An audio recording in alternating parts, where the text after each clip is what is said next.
Hello everyone, this is the video tutorial of lab 3. So we have three primary objectives of this lab. The first is to design and implement an 8-bit counter which is operating at a frequency of 1 Hz and verify its functionality using test bench and the hardware both. Second is to get familiar with the use of clocking IP and to design a frequency divider module which is capable of dividing the given frequency into the desired frequency. And the last objective is to test the functionality of the counter on the Zybo board using VIO and ILAIP. So let's create a new project.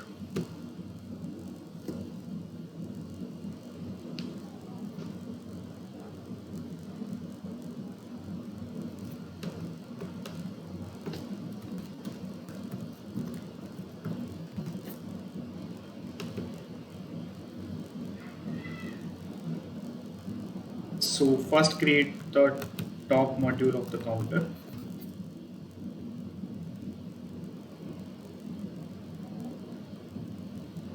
So in the list of board, make sure you select the Zybo board. Zybo Z710. This is the very first board.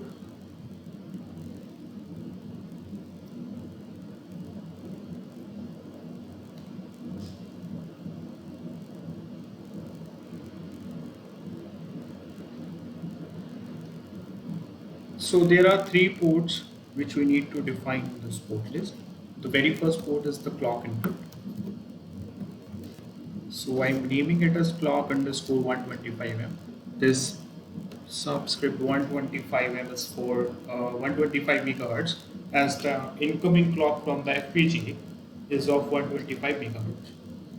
Right. The second thing is reset. This will be the synchronous reset that we'll be using for resetting our counter. And the third and final port is the count. So it's an output port which is of 8 bit, that is 7 down to 0. Click on OK.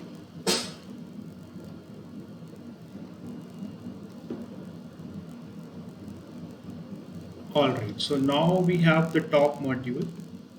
The next thing is to define the functionality of the counter. Now to define the functionality of the counter, let's add a new source. Create a new file. Let's call it counter underscore 8-bit. Click on OK. So let's name is counter clock. Second is again reset. Third is your output.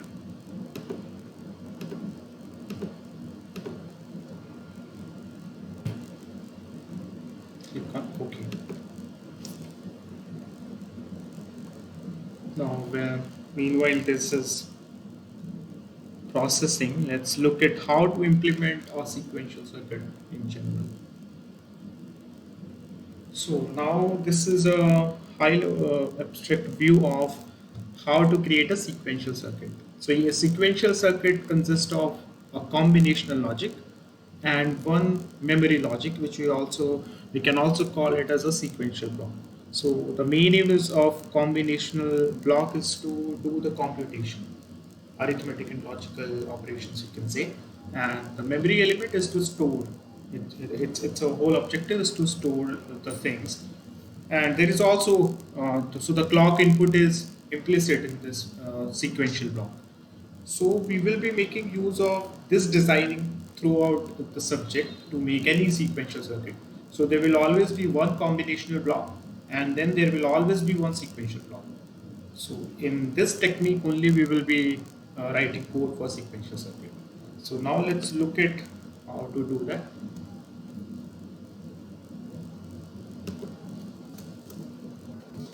So let's define two registers.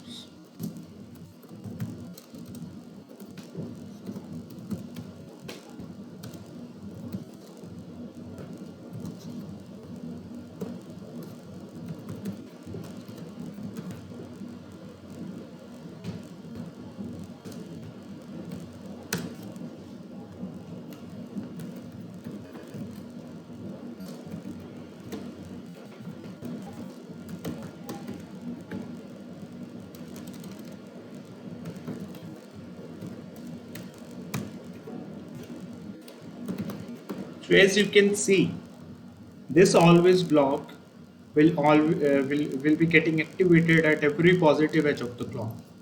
So this is a synchronous.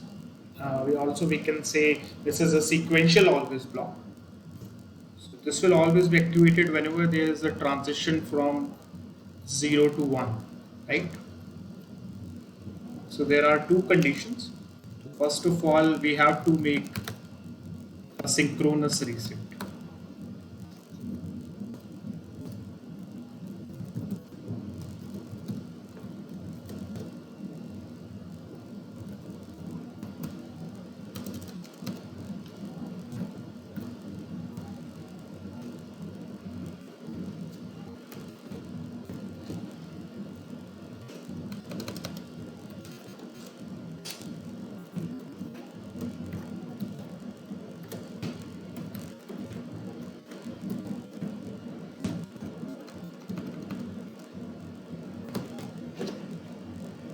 Okay, so let's review this always block, what's actually happening. So in the sensitivity list, we have defined the pause edge counter clock. That means this always block will be executing whenever there is a transition, that is whenever there is a 0 to 1 transition of the clock. So that means at every positive edge of the clock, this always block will be executing. So in this always block, we have two conditions. So whenever the reset is high, so my counter count should go to 0, right? And else I will be updating the count underscore edge variable with the count underscore next. So very first thing which we can infer from this always block is my reset is a synchronous reset, because this reset is the clock. Now if I want to make this reset asynchronous, what I will do is I will add this reset in the sensitivity list as well. That means my always block will not wait for the POSIX clock. Even if the reset comes, this always block will be executed. So that will be an asynchronous reset. So now let's write the combinational block.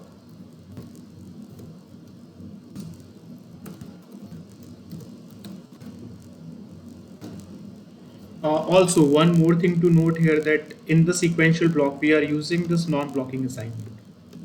So it's a good practice that you must follow, that always use a non-blocking statement in a sequential block. In the combinational block, we should use the blocking statement, right?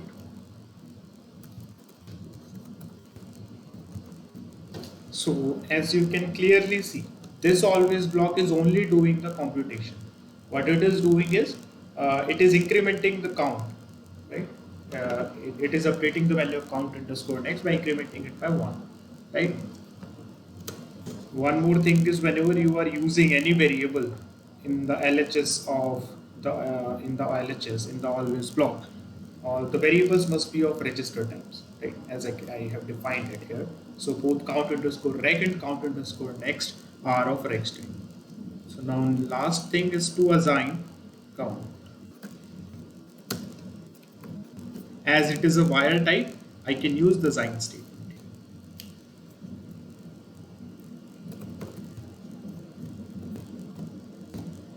So that's all for the counter code. This is my sequential block.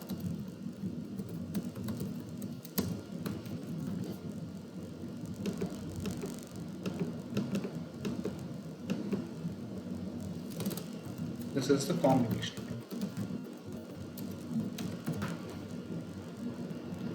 Okay, so once we are done with this, we can save it, right? Okay. Okay, so next thing is to add a clocking IP to my design. So the question is, why do I need a clocking IP? So now let's see here. So my FPGA clock is of 125 megahertz and I want to operate my counter at 1 hertz. So I have two options. I can make a clock divider, which we will be going to do, and I feed it with a 125 megahertz clock and I can obtain a 1 hertz clock. Second, I can give a few megahertz of clock, maybe like 5 megahertz or 10 megahertz, and then I obtain a 1 hertz clock. both the options are there, but I will still go with the second option. So the reason being, first of all, we will the clock divider which we will be making is we will be using a counter divider. We will making use of a counter to make a frequency divider, right? So if I give a higher frequency clock, I will be needing a bigger counter to divide it into 1 hertz, right? So first of all, I will be needing less resources if I give 5 megahertz or let's say 10 megahertz as the input clock frequency. Also, the second good reason is that when you give a high high frequency clock and then you convert it to very low frequency, there are margin of errors which can take place. But if you can get a low frequency clock through some mechanism from the FPGA board itself, so that synthesized clock from the FPGA board will be very clean.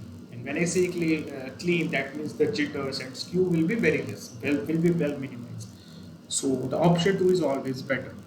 So how can we get a 5 megahertz clock from the FPGA board? So there is something called as the CMT that is present on the FPGA board. That is the clock management type. So this clocking IP uses the CMT to give us a clock of 5 megahertz. So the input is again the 125 megahertz clock of the FPGA, and this IP, from this IP we can get the output as a 5 megahertz clock. Now I will be using this 5 megahertz clock and I will be feeding it to a clock divider module, and then clock divider will be giving me a 1 hertz clock, right? Now let's see how to use this clocking IP. So the first thing is to go to the IP catalog.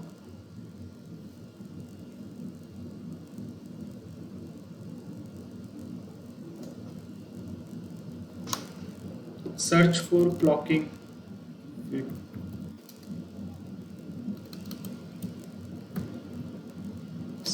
Search for clocking wizard. Okay. So in the description, you can read that it contains a clocking circuit which can be customized to users' clocking requirements. So now let's see.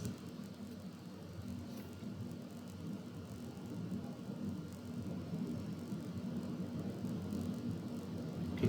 So I can change the component name on this field. Next thing, and it's a very important step, is to select the input clock as the system clock. So when you select this as the system clock, the tool will be very well knowing what are the frequency of the FPGA. So because we have defined the board in the initial steps, that we have provided the information about the board to the tool, so the tool can very well know what will be the input frequency of the FPGA, right? So next we can go to the clocking options. So there are multiple things which you can see here. Right now we don't need to take care of these things. What we need to take care is just go to the bottom and check. So my primary input clock to this IP, as you can see here, so this is my input clock and this is my output clock. So the input clock frequency is 125 megahertz. So that is the clock frequency of your FPGA board, which will be coming in the last lab. In the lab 2 we have used the clock from the FPGA board. So that clock which is coming through the FPGA board is of 125 megahertz frequency, right? So now I can go to the output clocks. So so I can, as you can see, I can get total of how many clocks? Let's see. So there are 7 clock outputs I can get out of it, right? So right now I only need 1 clock output. So there is a limitation of this IP that I have a lower bound on the frequency which I can get from this IP. So let's say if I write 4.5, I cannot get that. This is showing me as a red. 4.6 also I cannot get it. As I go to the 4.7, I can get it, right? So let's take the output as the 5 megahertz. So once I click here, so I have requested a 5 megahertz and the clock IP is capable of giving me the 5 megahertz. So what is this requested field and the actual field? What actually happen is once in the requested field, you will write what you actually need. and the actual field will give you what can actually be delivered to you. So the question is why is it so? So as you can see, there are different 7 clock outputs. So what happens is as you go down these outputs, so this actual field will be getting a bit change. So as let me show you through an example. So now let's say I need a 10 megahertz clock, right? So as you can see, I have requested a 10 megahertz clock, but in actual, I can only get 10.003. So the precision is getting low, right? So let's we are in for our purpose. I only need one output clock, so that's fine for me. So go down to the bottom again. This is a mandatory step which you need to do. You just untick this reset and locked, right? So I have one clock input and one clock output. Next thing is this is the VCO frequency. So this is a voltage controlled oscillator which will be generating the clock onto the board. So MMCM and PLL, it's not of much concern here, right? So next you can click on OK.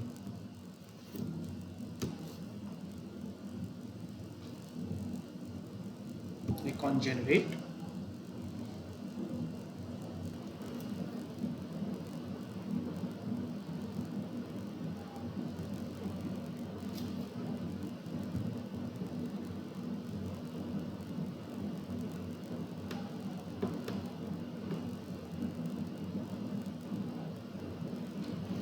All right, so now I will instantiate this clock IP in my top underscore counter to generate a 5 megahertz clock from the incoming clock of 125 megahertz.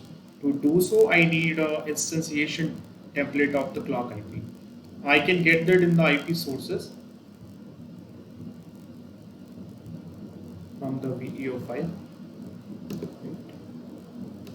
So just copy it.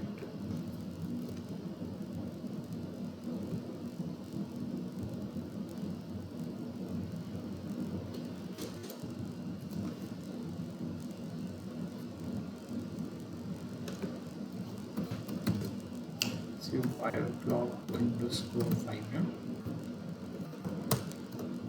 and 1 hertz. So the first field is to get the output. So I need a clock of 5 megahertz and I will give the input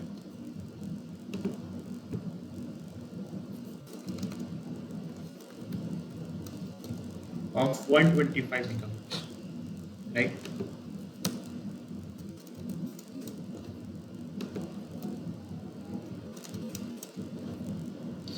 Same. Okay.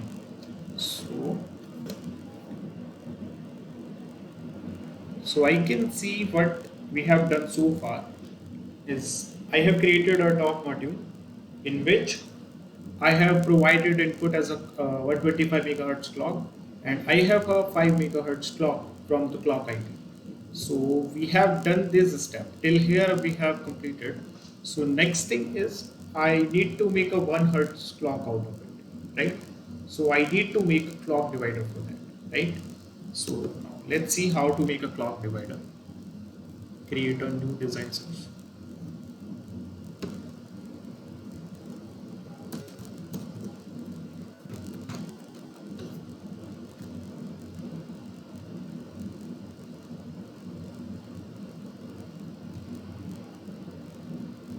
Okay, so there are two ports in it. One is our input clock, second is your output clock. That's your divided clock.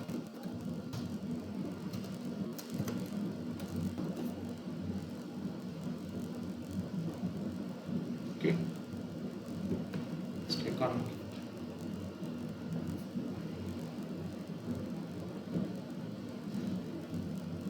Alright, so how to write the code for this clock divider? So we will be making use of the counter based mechanism. So as we have studied in the digital circuit design, the course we have taken in the first semester, that I can create a frequency divider using a counter. So the same concept we will be using here. So now let's write the code for this. Okay, so the very first part is to define a parameter. Right.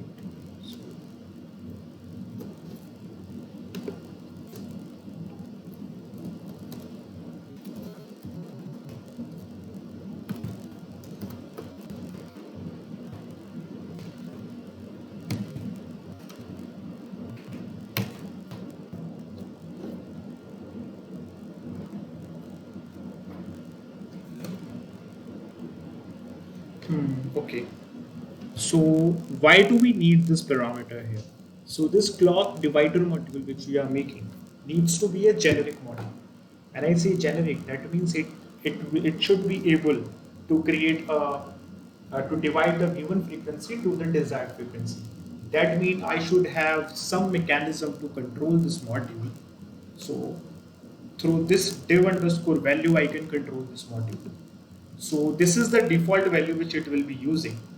Next, while instantiating this clock underscore divider module, I can provide some value to this parameter through which I can control what will be the output frequency. So as we move forward, this will be getting more clear. So let me write how to choose this value for a given frequency. So it is basically, so this is a given frequency. In our case, it is 5 megahertz, right? Divided by 2 into required frequency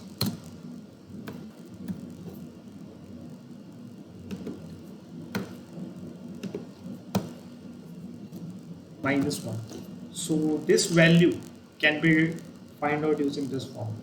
So right now I have a 5 megahertz frequency. I need an output of 1 hertz frequency. So this value will come out to be this 2499, right? So this is the very first thing that I need to do in the clock divider module. Okay, so now let's again make a counter.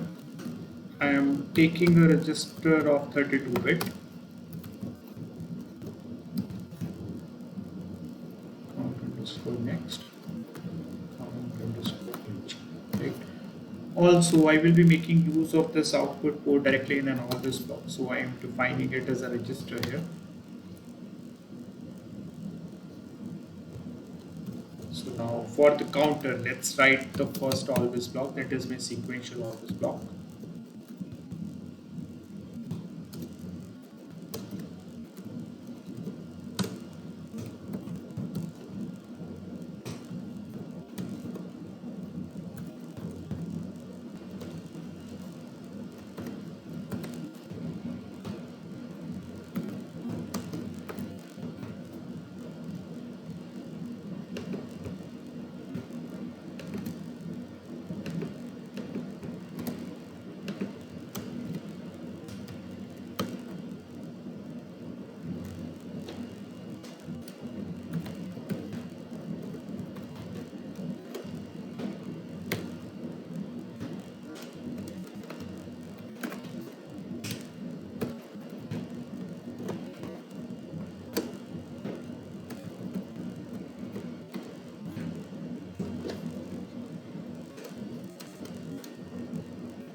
All right, so what we have done in this always block, so this will get activated at every positive edge of the clock. So if the value of the count next reaches to the div underscore value, so we have, so this the default value is this. Also, we can control this value during the instantiation. So if this value reaches to this particular value, I will reset the count underscore reg. Otherwise, I will assign count underscore next to the count underscore reg, right? So next thing is to write the combination always block.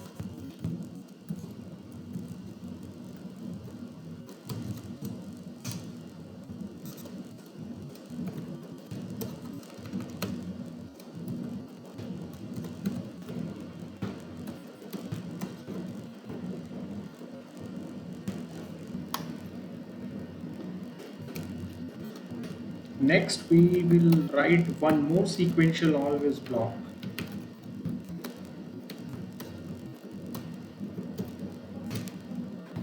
Let me write it first and then I will define how it is functioning.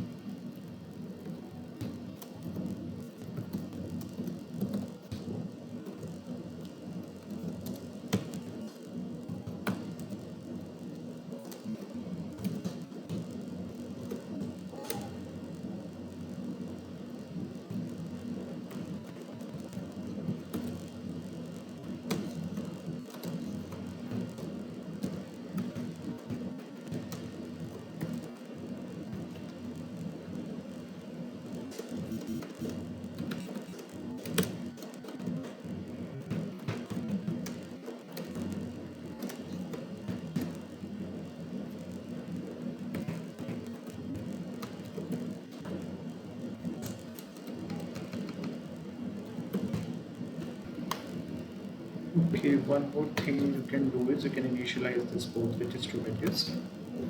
Alright. So now let's see how this module is actually working. So if I look into the formula, how I am getting this div underscore value.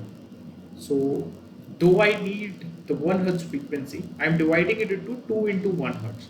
So what is the need of this factor 2 here is that for the first so what using this always block, I am creating a clock of a 50% duty cycle. So how it is happening is for the whenever the count reaches this div underscore value, I will complement the clock. That is, for example, for the initial count from 0 to 2 for 99999, the clock will remain 0 and then the clock will go up for the next these count. So I will get a 50% duty cycle clock which is of desired frequency, that is of 1 hertz.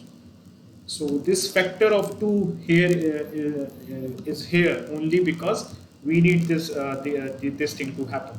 So for the first half I will be using the same clock, and for the second half I will be complementing it, right?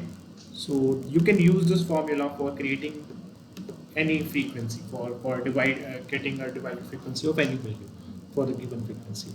So what I will do now is I can check. I will first check whether my clock divider is working fine or not. For that, I will be writing a test bench to check if my clock divider is working fine or not. So now let's see. Let's create a simulation source. So let's say clock underscore db.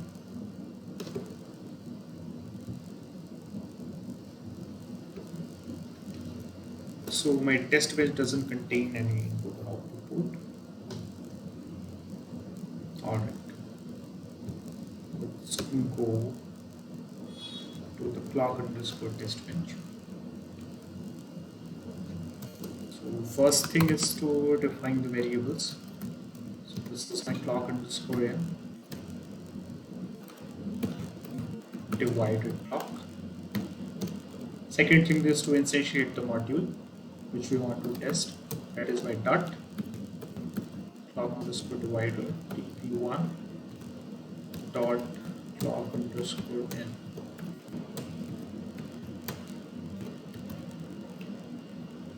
Dot divided underscore clock.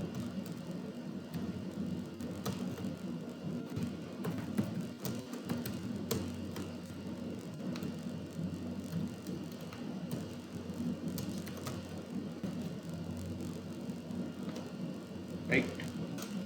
Third thing is to initialize the register. So I have made a mistake here. So my output should be a wire type.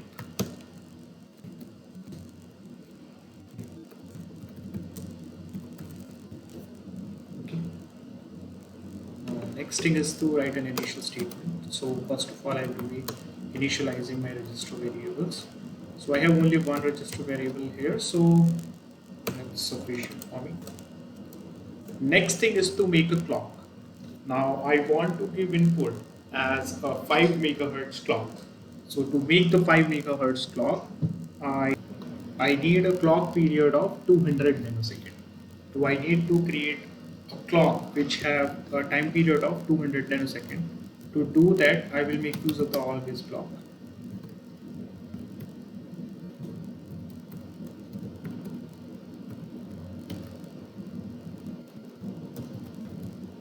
So as you can see, after every 100 nanosecond, it will complement the clock. So in the result, what I will be getting? I will be getting a clock which is of 200 nanosecond time period. That is the 5 megahertz frequency. So now let's see. Now let's save it, because so we have done all the step. The very first step is to define the variable. Second is to instantiate the dot. Third is to initialize the variables. So there is no other stimulus, so we don't need the fourth block here. So the last thing is we need to define a clock which we will be providing to our dot. So I have defined a clock of 200 nanosecond, right? So now let's save it.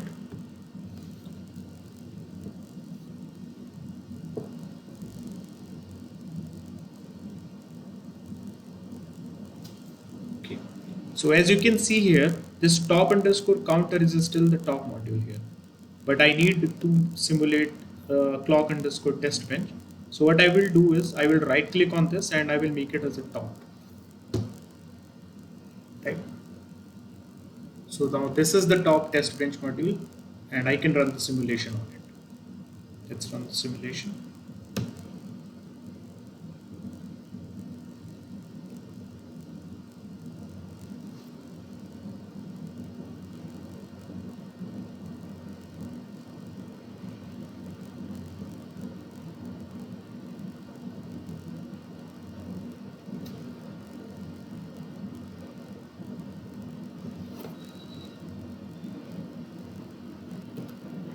Okay, so this is my wave window. So I am expecting my divided clock with a frequency of 1 hertz, that is with a clock period of 1 second. To check that, I need to run my simulation for at least 1 second. Now how can I do that? If you can see here, so there is an option to run the simulation for 1 second. So just simply click on this and your simulation will start running.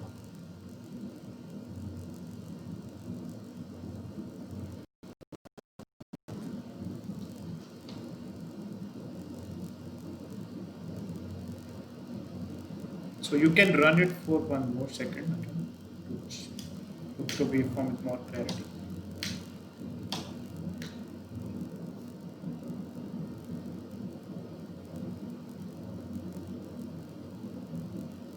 Okay. So now let's see if I am getting a 1 hertz clock or not. So my clock is starting from 0 millisecond and it is ending at 1000 millisecond, right? So my let me check the frequency of my input clock in the same manner as well. Okay, so I can clearly see the time period of this input clock is 200 nanosecond. That is 5 megahertz clock, right? And the final time period which I am getting is of 1 second.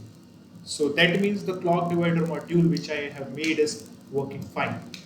By giving input as 5 megahertz, I am getting output as the 1 hertz, right? So that is all for this test bench.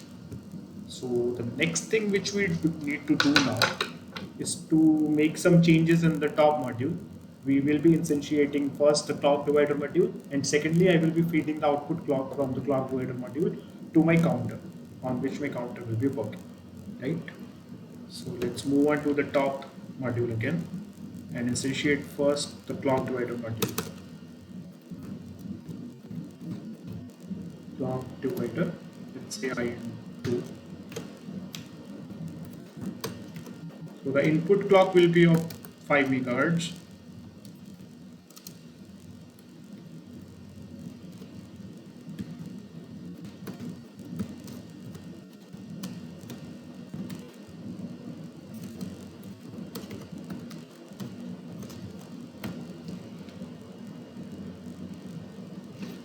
And lastly, I need to instantiate my 8-bit counter.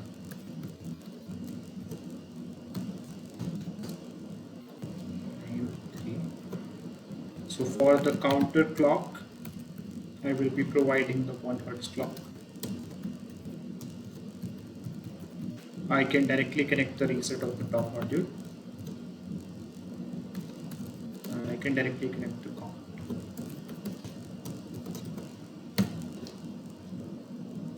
Right?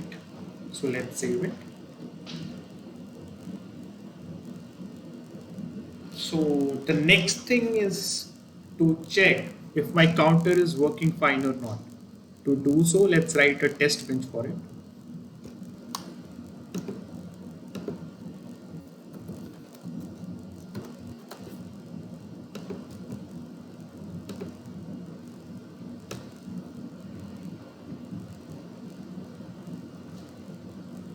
Okay. So the first thing is to define the variables. So I have two input. One is counter underscore clock. Second is reset. Third is my 8-bit count. Now, the second step is to instantiate the DUT. I have two options. I can directly instantiate the top underscore counter. But when I instantiate the top underscore counter and I give a 125 megahertz of clock from the test bench, so it will, and my counter is incrementing after every 1 second. So if I simulate that thing, for simulating the count incremented every 1 second, my simulator will take so much time. So right now I am only concerned with the functionality of the counter. I'm not concerned about the frequency. So to test the functionality, I can directly instantiate the counter module here rather than the top underscore counter module. You can also instantiate that, but in that case you have to wait for the simulator to increment the count, right?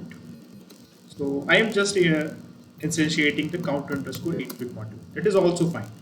No problem in that.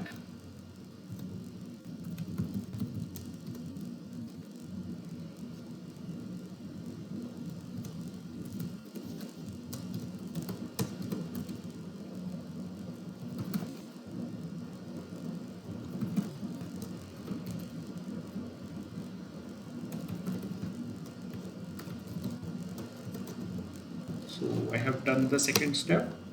The third step is to initialize the registers. The first thing is counter underscore clock. I will be initializing it with 1 tick T0. Second thing is reset. So because it's an active high reset, so initially I will be keeping my counter at the reset position, the reset condition. So I am initializing my reset as 1 tick P. The last step is to change the stimulus.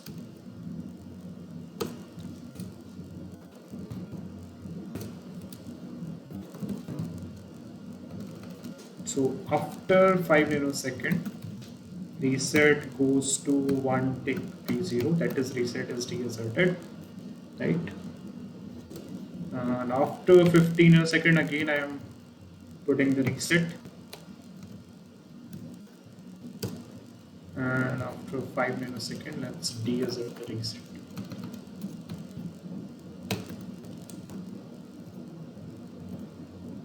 Alright, so this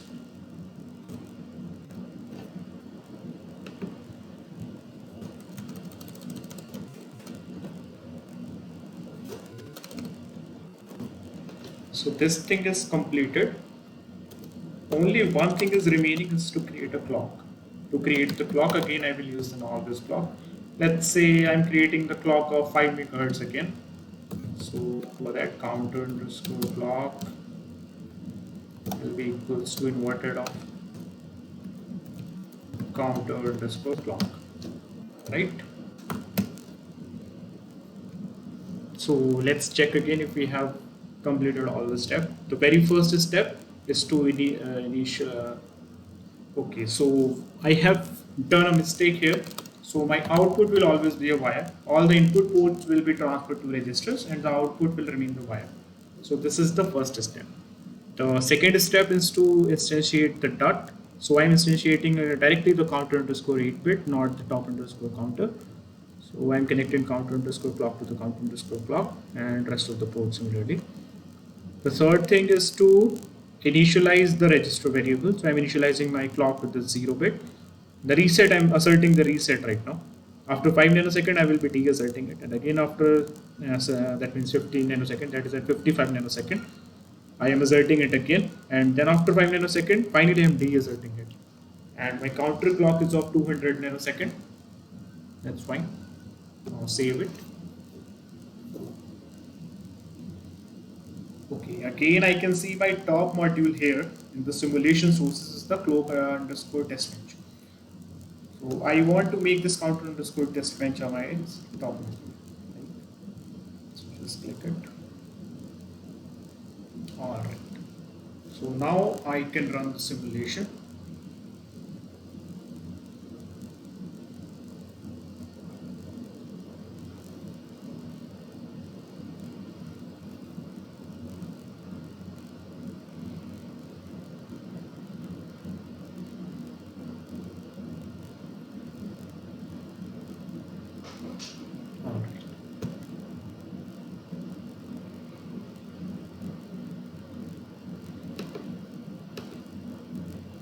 Okay, so my reset is actually happening before, though I have given a clock of 100 in a second. So my reset is taking place before. So what I can do is I can change the frequency of my clock and I can again see the functioning of my reset. So now let's do that. So let's make the time period as 10 nanosecond. Save it. So whenever I change my test window and I want it to reflect into the test window, uh, in the waveform window, what I need to do is I will just relaunch the simulation using this icon.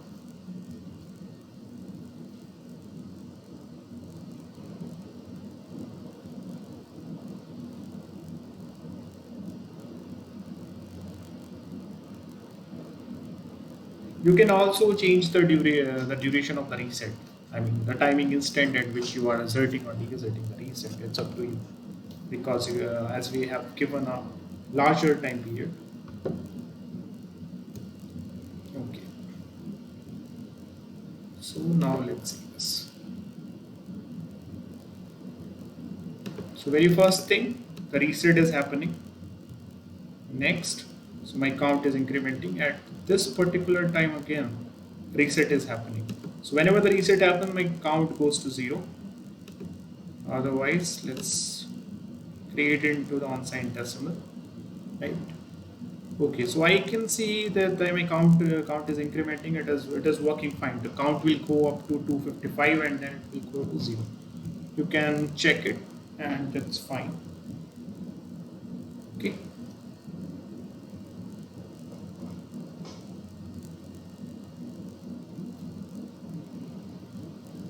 So now let me revise what we have done so far. So the very first thing which we have done is we have created a top module of the counter. Second, we have created a counter underscore 8-bit module in which we have defined the functionality of the working counter here. The third thing is I have added a clock IP to get a 5 megahertz clock from that 125 megahertz clock of the FPGA. The third thing is I have made a clock divider to divide my 5 megahertz clock and give me an output of 1 hertz clock. And I have provided this 1 hertz clock input to my counter underscore 8 bit. So as I can clearly see in my top module, the very first thing I have done is I have given input of 125 megahertz clock to the clock IP, which is giving me 5 megahertz clock. I am feeding this 5 megahertz clock to my clock divider, which is giving me 1 hertz clock, and I am feeding the 1 hertz clock to the 8 bit counter. So this design is completed and we have tested this design using the simulation. We have tested both of the modules, your clock divider module as well as a counter module. So that's all for the testing functionality using the test bench. So in the next part of this video, we will see how to test it on the hardware using VIO and ILA. Right. Thank you.